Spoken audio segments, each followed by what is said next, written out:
जैसा कि पिछले वीडियो में हम लोग ओपन कास्ट का जो बेंच था उस पर कुछ प्रिकॉशंस पढ़े थे जो रेगुलेशन से रिलेटेड था। साथ ही जो बेंच किस कारण से फेल होता है, जिसके चलते डिजास्टर खदान में उत्पन्न हो जाती है, उसको देखे थे।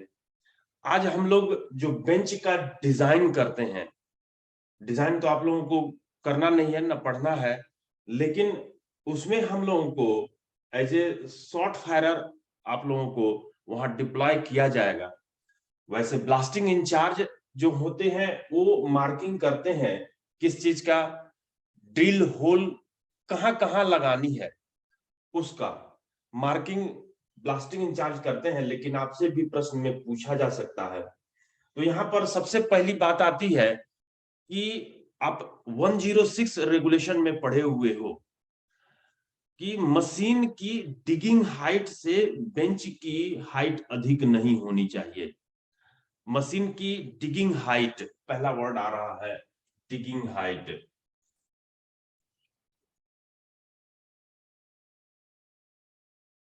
डिगिंग हाइट, यहां पर आप अगर मेरी YouTube चैनल को फॉलो कर रहे होंगे तो समझे होंगे कि डिगिंग हाइट क्या है। मैं यहाँ पर पूछना चाह रहा हूं कि प्रभाकर पाठक जी से कि डिगिंग हाइट हम किस लेंथ को बोलते हैं, मशीन के एक्सकवेटर के किस लेंथ को बोलते हैं? विड्थ को डिगिंग हाइट बोल सकते हैं। नरसिम शिवम जी।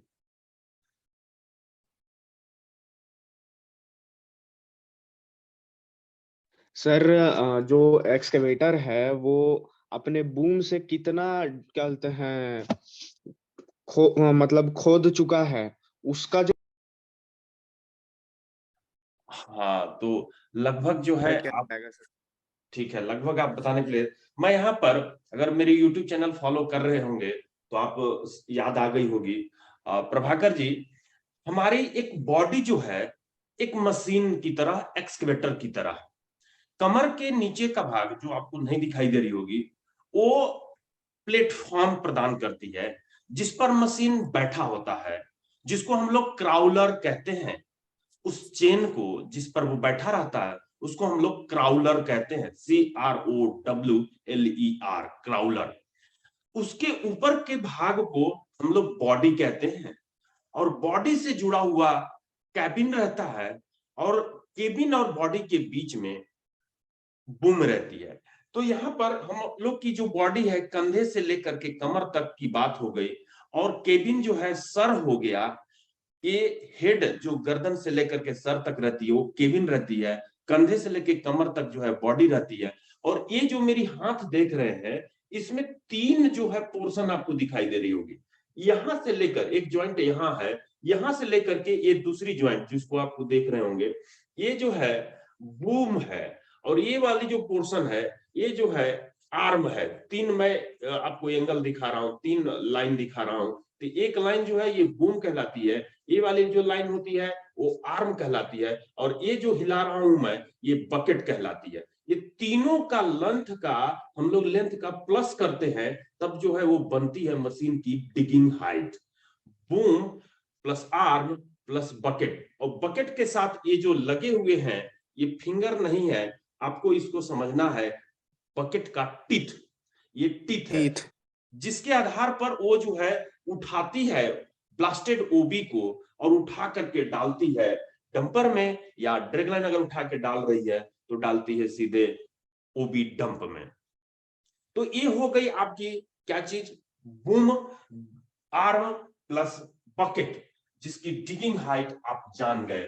मैं यहाँ पर लिख नहीं रहा हूं, मेरे को बतानी है आप लोगों को ड्रिलिंग पैटर्न। तो ये डिगिंग हाइट मशीन की फिक्स रहेगी, जो मैन्युफैक्चरर मशीन बना के दिया है वो फिक्स रहेगी, उसमें कोई बदलाव नहीं होगा। अब यहाँ पे आप ड्रिलिंग का पैटर्न बनाने वाले हैं, जिसमें रेगुलेशन में 106 में कहा है कि जो बेंच की हाइट होगी, मैं यहाँ पर फिर से बना के दिखाने वाला हूं कि ये जो बेंच की हाइट है, केवल एक बेंच को ले रहे हैं जिसमें ये वाली बेंच आपको दिखाई दे रही है, ये जो बेंच की हाइट होगी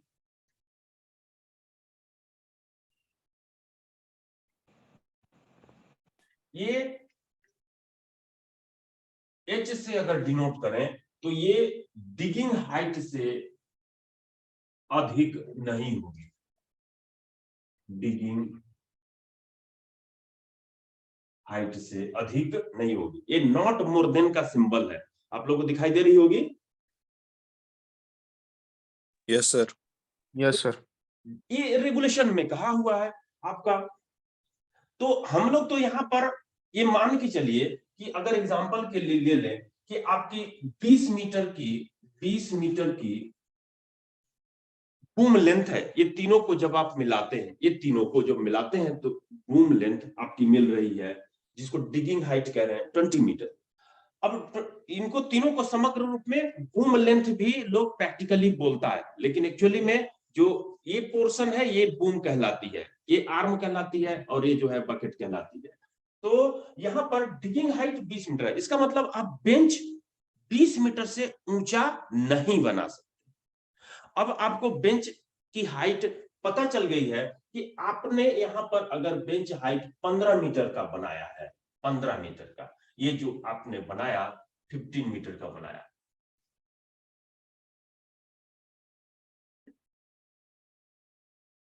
मीटर का, तो यहां पर आपने H बराबर यानी कि बेंच हाइट बराबर 15 मीटर क्लियर कर दिया कि हम जो है 15 मीटर का ही बेंच बनाएंगे, जिस पर हमारी सॉवेल जो है, मैं यहाँ पर सॉवेल नहीं बनाना चाह रहा हूं, यहां पर बना देता हूं, ये क्राउलर है, ये इसकी बॉडी है, और इस बॉडी के ऊपर एक केबिन बना हुआ है, और एक केबिन के साथ ये बूम है, और ये आर्म है, आर्म के साथ ये बकेट है, और बकेट के साथ ये टीथ लगा हुआ है। इसके साथ यहां पर सिलिंडर्स लगे होते हैं, बूम के साथ जो सिलेंडर लगा रहता है उसको हम लोग बूम सिलेंडर बोलते हैं, आर्म के साथ जो सिलेंडर लगा होता है उसको आर्म सिलेंडर बोलते हैं, और बकेट के साथ जो सिलेंडर लगा रहता है उसको हम लोग बकेट सिलेंडर बोलते हैं।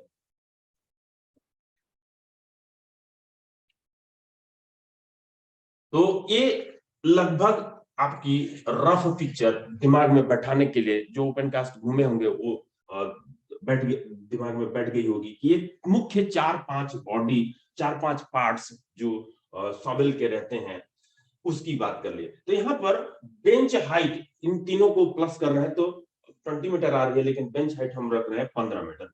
अब यहाँ पर हम लोग ड्रिलिंग पैटर्न के तहत ये जो डायमीटर ऑफ होल डिसाइड करते हैं कि होल की डायमीटर क्या रखेंगे।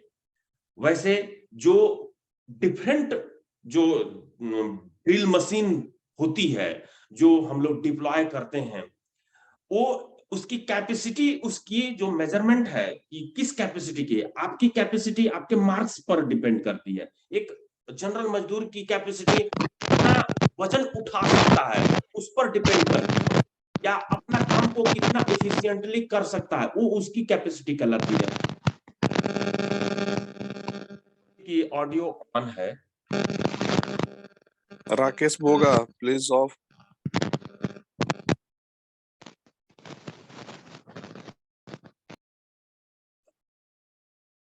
तो यहाँ पर हम लोग जो है बात कर रहे थे कि किसी भी मशीन की कैपेसिटी या किसी भी पर्सन की कैपेसिटी उसकी एबिलिटी पर डिपेंड करती है कि वो कितना उठा सकता है, कितना अपनी इफिशियंसी से काम कर सकता है। तो यहाँ पर डायमीटर, जो ड्रिल मशीन हम लोग यूज करते हैं, वो ड्रिल मशीन जो ड्रिल मास्ट के साथ जो लगी हुई ड्रिल रॉड रहती है और ड्रिल रॉड के साथ जो ड्रिल बीट रहती है उसके डायमीटर पर डिपेंड करती है, उसके डायमीटर पर डिपेंड करती है। कहने का मतलब ड्रिल बीट की जो डाया है जितना वो होल कर सकती है वो उसकी कैपेसिटी कहलाती है। तो यहाँ पर हम लोग डायमीटर निकालने वाले हैं। डायमीटर निकालने के लिए जो बेंच हाइट रहती है, फार्मूला आपको याद रखना होगा कि बेंच हाइट इंटू 80 इंटू में 1000 ये mm में आती है, मिलीमीटर में आती है। चूंकि हम लोग होल का जो कैपेसिटी, मशीन की जो कैपेसिटी है मिलीमीटर में शो करने का प्रयास करते हैं, डायमीटर होल की जो है मिलीमीटर में शो करने का प्रयास करते हैं। तो ये आपके सामने एक एग्जांपल के लिए 15 मीटर का आपने बेंच डिसाइड किया, इस फार्मूले में रखिए और मेरे को कैलकुलेट करके बताइए कि कितना मिलीमीटर का डायमीटर आ रही है, होल डाया कितनी मीटर ऑफ होल है। हाँ राकेश बोगा जी बोलिए। नहीं, मैं बोल रहा था कि मैं प्रियांशु, हाँ, D Priyanshu. Equal to diameter of hole है। हाँ डायमीटर ऑफ होल है, डाया ऑफ होल, डाया। और एच जो है यहाँ पर लिखी हुई है बेंच हाइट जिसकी वैल्यू दी हुई है 15 मीटर, डाया ऑफ होल, इसको ब्रैकेट में कर देते हैं। तो ये ड्रिल मास्ट जिसको मैं दिखाया हूं, ड्रिल मास्ट, और ये ड्रिल बीट, ये भी क्राउलर माउंटेड रहती है।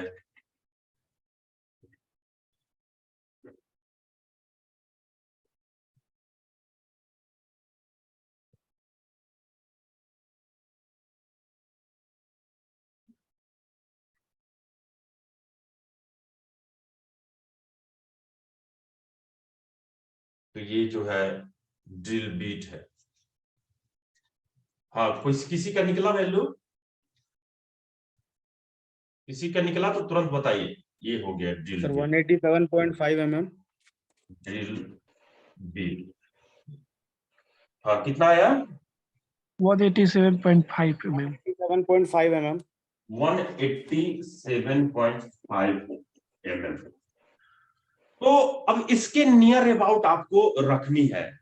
आप इसका जो ड्रिल जो आती है वो अपना मैं एक डिफरेंट जो कंपनियां प्रोवाइड करती हैं डिफरेंट ड्रिल डाया का ड्रिल बीट जो कराने के लिए, उसकी जो डिफरेंट कैपेसिटी की जो ड्रिल मशीन प्रोवाइड करती हैं उसका मैं एक दे दूंगा चार्ट, जिसमें 165 mm का ड्रिल जो है आती है, 165 mm का, 165 mm का, उसके बाद 200 mm का आती है।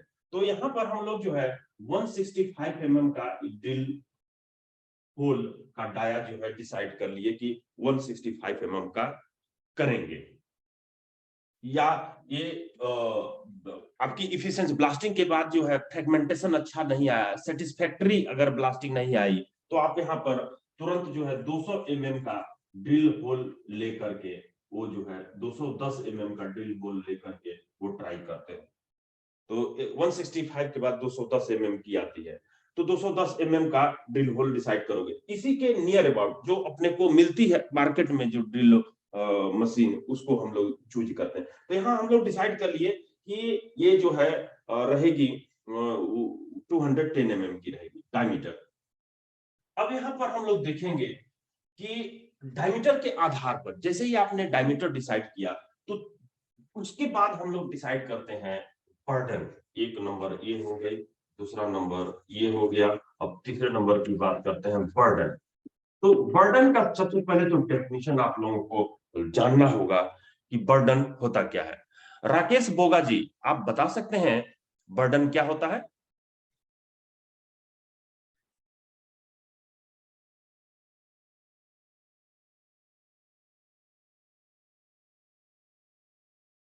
शायद आवाज नहीं पहुंच पा रही है। दीपक उपाध्याय जी बर्डन क्या होता है बता सकते हैं? क्रस्ट और टो के बीच की दूरी को ही बर्डन बोलते हैं सर। नहीं, तो कोई भी एनीवन? सर अगर होल की बात की जाए सर, दो डिफरेंट रो के बीच का जो डिस्टेंस होता है वो बर्डन कहलाता है सर। गुड, इसके साथ एक लाइन और प्लस करनी है आपकी। बर्डन देखिए यहाँ पर बता रहे हैं, कौन बताए क्या नाम हुआ आपका? सर नरसिंह शिवम। नरसिंह शिवम, हाँ नरसिंह शिवम जी। यहाँ पर देखिएगा ये जो पिक्चर है, अब सब लोग ध्यान दीजिएगा कि बर्डन किसे कहते हैं। तो यहाँ पर जो पिक्चर आपको बेंच की दिखाई दे रही है, ये जो है आपका जैसा क्रेस्ट कहते हैं कि ये वाली पॉइंट क्रेस्ट है, और यहाँ से आप अगर इमेजिनरी लाइन गिराते हैं, मतलब एक पत्थर गिराते हैं, तो ये जिस पॉइंट पर गिरती है वो कहलाती है वर्टिकल लाइन। और इस लाइन से हम लोग कुछ दूरी पर, कितनी दूरी, वही कहलाती है बर्डन। फेस से, फेस से, ये वाली क्या है, फेस है, फेस से ये जो है FACE, ये फेस हो गई।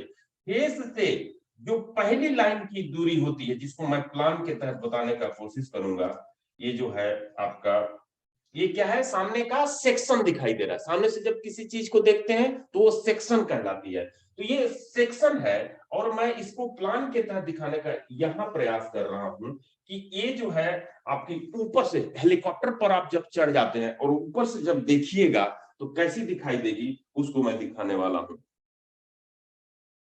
डस्टर कहाँ गई?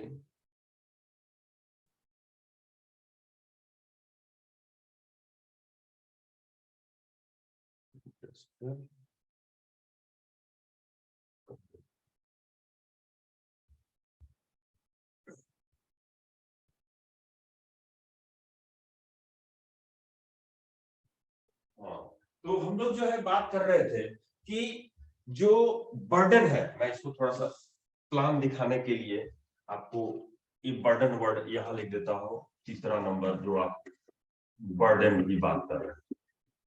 तो ये मैं प्रोजेक्ट किया हूं, ये जो बेंच का फेस का जो टॉप है ये यहाँ पर, और ये जो लाइन है ये बेंच की, ये विड्थ कहलाएगी। ये वाली जो है बेंच की, ये जो है विड्थ कहलाएगी। ये जो है बेंच का टॉप से देखोगे तो हाइट तो नहीं दिखेगी। आप लोग इमेजिन करना, हेलीकॉप्टर पर चढ़े हुए हो और वहां से देख रहे हो बेंच का टॉप को, तो वहां से आपको चौड़ाई दिखेगी, विड्थ दिखाई देगी, ये विड्थ दिखाई दे रही है और लेंथ दिखाई देगी। तो यहाँ पर आप ये देखोगे कि ये वाली जो लाइन बन रही है, यहां से हम लोग जिस दूरी पर होल लगाते हैं,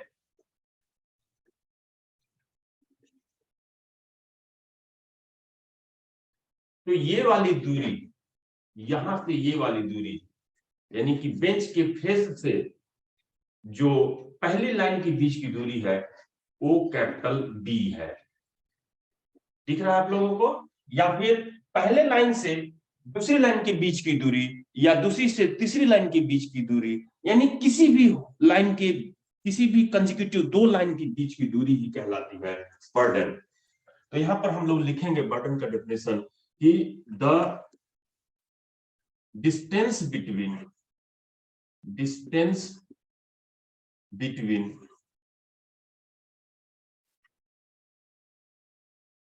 two consecutive line of hole or distance between face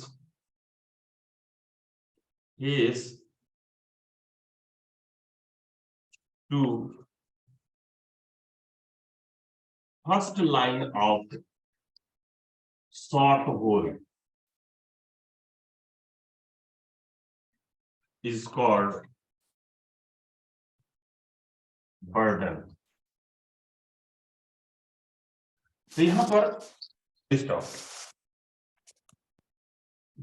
तो यहां पर हम लोग बर्डन का डेफिनेशन जान गए। पूछेगा आपसे कि बर्डन क्या होती है। हम लोग जो है बर्डन का डेफिनेशन बोले, the distance between two consecutive line of hole और distance between face to the first line of short hole is called burden. अब आपने बी से इसको दिखा दिया, यहां भी बी से कह दिया, लेकिन इसकी वैल्यू को आप जानने वाले हैं, बर्डन जान गए। यहां पर वैल्यू को लिखने के पहले, कैलकुलेट करने के पहले मैं स्पेसिंग आपको दिखा देता हूं। ये जो है यहां से ये जो लाइन गई है, इसको मैं प्रोजेक्ट अगर करूंगा तो ये प्रोजेक्ट करता हुआ यहां पर बन रही है, ये होल एक लाइन आपको दिखाई देगी, यानी कि ये जो है hole first row of hole और शॉर्ट होल, जिसका प्लान के रूप में आप ये देख रहे हैं। ठीक इसी तरीके से ये दूसरी होल यहां पर होगी,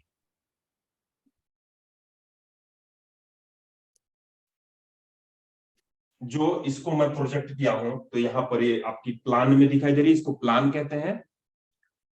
और किसी की वीडियो ऑन है, ऑफ कर देते ज्यादा बेहतर रहता। तो यहाँ के पर खरे हम जी का वीडियो और ऑडियो ऑन है, कृपया बंद कर लें। तो यहाँ पर जो है अपने को ये दो रो मैं दिखा रहा हूं प्लान में और साथ में जो है सेक्शन में। तो यहाँ पर हम लोग ये जान गए बर्डन जान गए कि ये बी कहलाती है। अब कहते हैं स्पेसिंग। मैं पूछना चाह रहा हूं पंकज भारद्वाज जी से, अपना ऑडियो ऑन करिए और बताइए कि स्पेसिंग क्या होता है।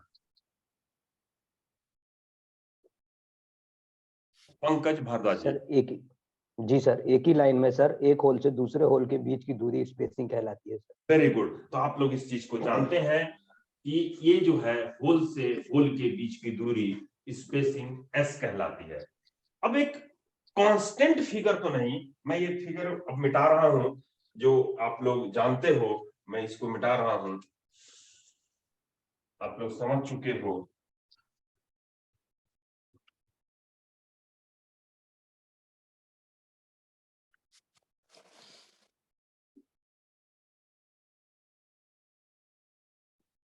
अब बी का मतलब, कैपिटल बी का मतलब आसानी से समझ सकते हो कि कैपिटल बी क्या है।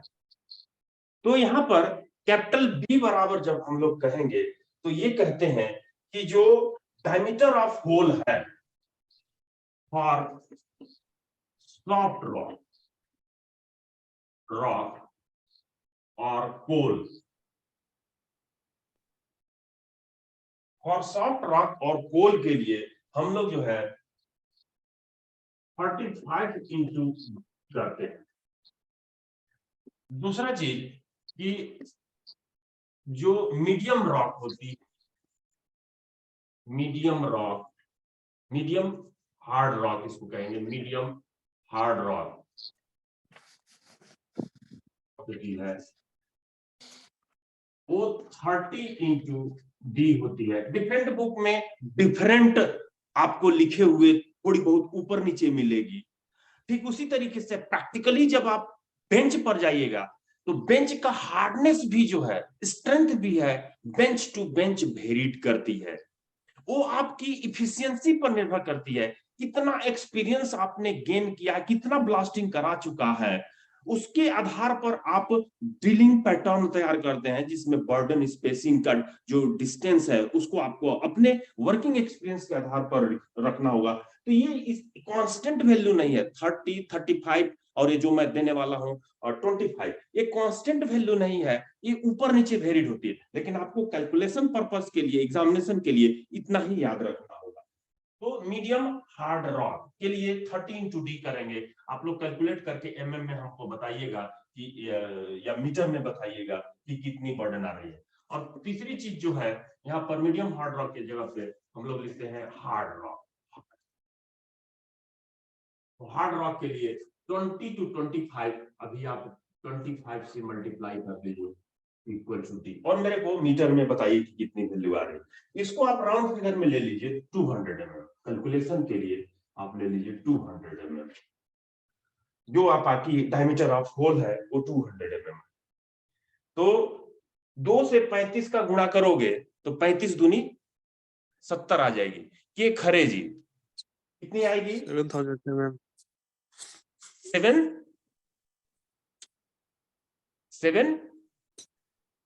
7000 mm.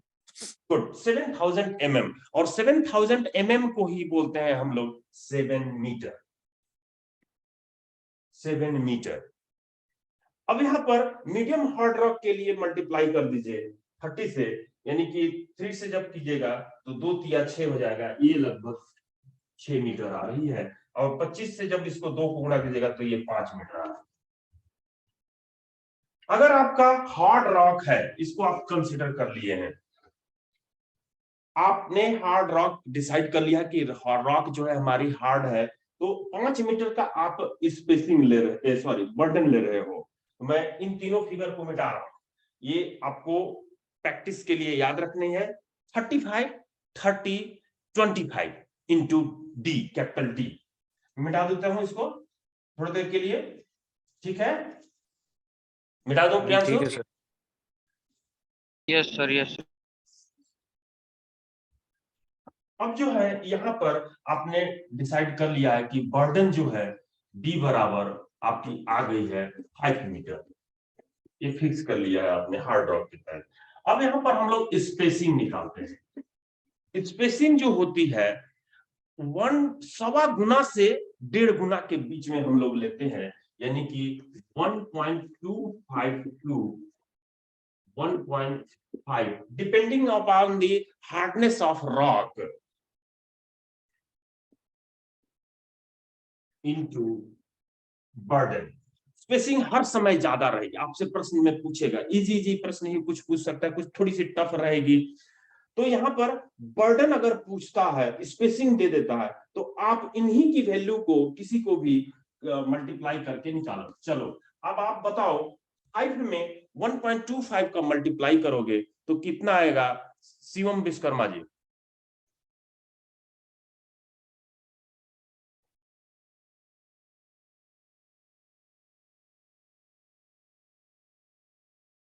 आवाज नहीं जा रही है लगता है। दीपक उपाध्याय जी?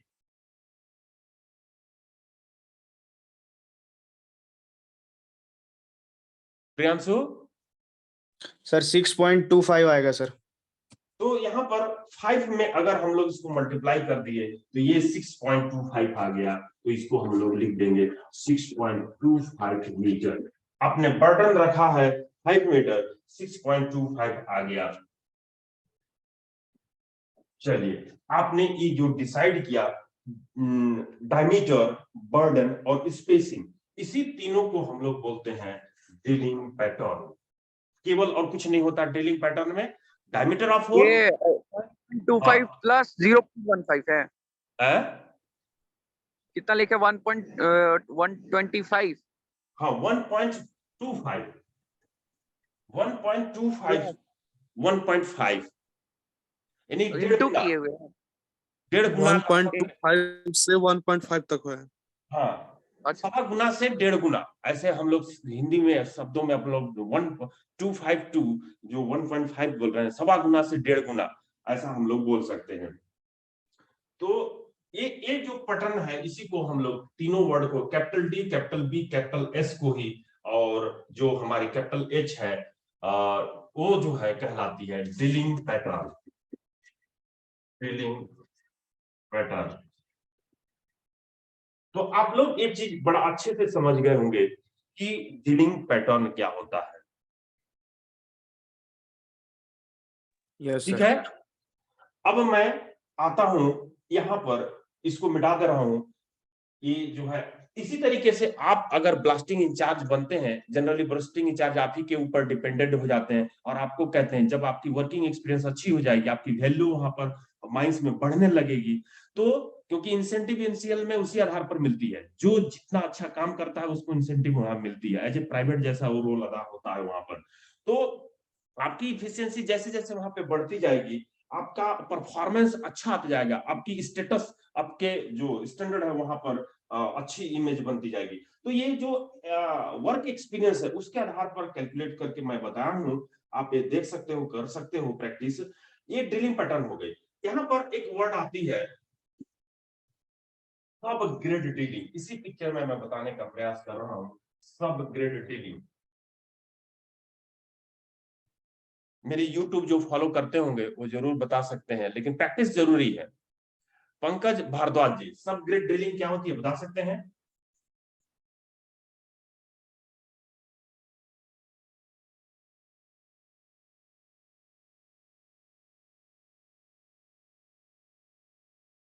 चलो प्रियांशु पाठक आप बताओ।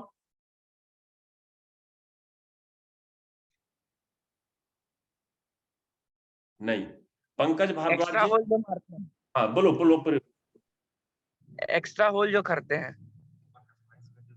ये जो एक्स्ट्रा होल, बेंच बेंच के समझ नीचे में रहे जो हो, टोट समझ छूट रहे हो, जाता लेकिन है उसको, हाँ देखिए, कोई कोई बोल रहे हैं, बोलिए। बेंच के नीचे में जो टोट छूट जाता है उसको पुनः ब्लास्टिंग करने के लिए जो ब्लास्ट किया जाता है उसको सब ग्रेड ड्रिलिंग कहते हैं। 10% वो करते हैं सर। देखिए यहाँ पर जो है ये जो छूट जाने के बाद ब्लास्टिंग नहीं करते, ये थोड़ी सी चिंता, बाकी आप समझ रहे हैं। तो छूटने के बाद ब्लास्टिंग नहीं करते हैं, तो न छूटे इसके लिए हम लोग जो है यहाँ पर जो ड्रिल की जो आपने 15 मीटर डिसाइड किया है, यहाँ पर आप हमें कहते हैं कि 2 to 5%, अलग अलग जगह पर अलग अलग मेंशन किया, कोई 10% भी कहता है, लेकिन वो देखी गई है कि 10% जब हम लोग करते हैं तो ओवर ब्रेक हो जाता है, नीचे वाला बेंच में गड्ढा बन जाता है, और ये वाली जो नई बेंच बनने वाली है उसमें भी जो है, तो 2 to 5% ये बेटर है। अगर आप 10% तक ले जाते हैं, हार्ड रॉक है तो ले जा सकते हैं, तो 2 to 5%। अब यहाँ पर 5% ऑफ एच मतलब आपको समझना है क्या चीज, या हिंदी में शब्दों में लिख दें, डेप्थ। अंडर ड्रिलिंग सर बोलते हैं इसको, है, अंडर ड्रिलिंग भी बोलते हैं इसको। हाँ, डेप्थ ऑफ होल। तो यहाँ पर ये डेप्थ ऑफ होल, अब यहाँ पर 5% निकालना होगा। 5% ऑफ 15 मीटर प्लस 15 मीटर, तो यहाँ पर 5% ऑफ 15 मीटर निकाल सकते हैं आप लोग। 1% अगर निकालना, परसेंटेज निकालने आता होगा, क्योंकि आपकी जीके की भी एग्जाम होने वाली है। हमारी एक जो क्लास होगी जिसमें जीके, रीजनिंग और मैथ के जो है चलेंगे, एक और सब्जेक्ट है आपकी, तो उसकी इंग्लिश है तो उसकी चलेगी, और दूसरी क्लास जो होगी वो आपकी माइनिंग से चलेगी। तो यहाँ पर हम लोग का 15% ये निकालने के लिए आएगा आपको, 15% ऑफ 15 मीटर, 5% ऑफ 15 मीटर। तो यहाँ जो ओवरऑल रहती है उसको हम लोग 100 से डिवाइड करते हैं, तो वो 1% आती है, और जितना परसेंट निकालना है उसको आप यहाँ लिख दीजिएगा तो आपकी मिल जाएगी। तो यहाँ पर आप देखिएगा ये 5 से 20 बार कटती है, और 15/20 आ रही है। 7.5 3.75 मीटर सर। 3.75 गलत आ गई है, क्योंकि 15 से आप भाग दीजिएगा 20 को तो उतनी नहीं आएगी। 7.5 आएगा। कैसे 7.5 आएगी? 15 को 100 से आप यहाँ पे डिवाइड किए हो, इंटू 5 कर रहे हो, तो आप 15.75 आएगा। है? 15.75 टोटल बोल रहे हो आप, है ना? ये जो है आपकी 70 जो प्लस में, ये जो है आपकी प्लस में रहेगी, और इसको जब आप कैलकुलेट करोगे तो ये 0.75 आएगा। 0.75 प्लस जो है 15 मीटर, यानी कि 15.75 मीटर। तो आपका बेंच का जो हाइट था 20 मीटर था, लेकिन बेंच होल का जो डेप्थ किया है आपने वो है नहीं, बेंच की जो हाइट है वो 15 मीटर है, और 15 मीटर में आपने 0.75 मीटर, लगभग अपने हाथ से थोड़ा सा अधिक, इतना डेप्थ आपने अधिक कर दिया है। लेकिन इसमें एक बहुत बड़ी डर रहती है कि ओवर ब्रेक, अपने जो एक्सपीरियंस है उसके आधार पर ये इसको कैलकुलेट करते हैं, और 15 पॉइंट सॉफ्ट रॉक में तो एवॉइड करते हैं कि हम लोग ना करेंगे। और हार्ड रॉक जब मिलती है तब हम लोग इसको करते हैं। तो 15.75 आपने सब ग्रेड ड्रिलिंग कर लिया, टोटल जो डेप्थ की होल हो गई ये हो गई। ठीक है, मैं मिटा दूं इसको। Yes sir. अब यहाँ पर जो रेगुलेशन 192 में एक बात कही गई है ड्रिलिंग से संबंधित, रेगुलेशन 192, जिसमें पहला पॉइंट ही कहता है, जिसकी हेडिंग है ड्रिलिंग, चार्जिंग, स्टेनिंग।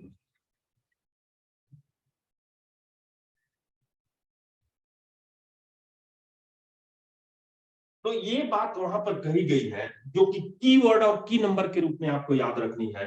क्या चीज?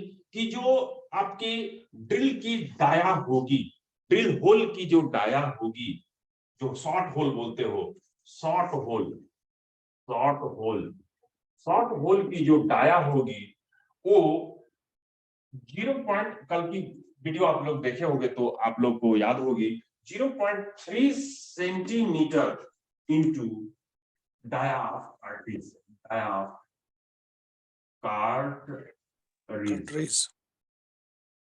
तो यहां पर अब आप कैलकुलेट करके निकालो कि डाया ऑफ कार्ट्रिज अगर 100 mm है, डाया ऑफ कार्ट्रिज जो है अभी आप निकाले थे डाया कितना, 200 mm है ना, डाया निकाले थे 200 mm। तो ये आप चेक कर रहे हो कि इसके अनुसार सही है कि नहीं। 200 mm आपका जो कार्ट्रिज है वो आपका 150 mm का है, 150 mm का है। तो ये कितना mm हो जाएगी, 150 mm 450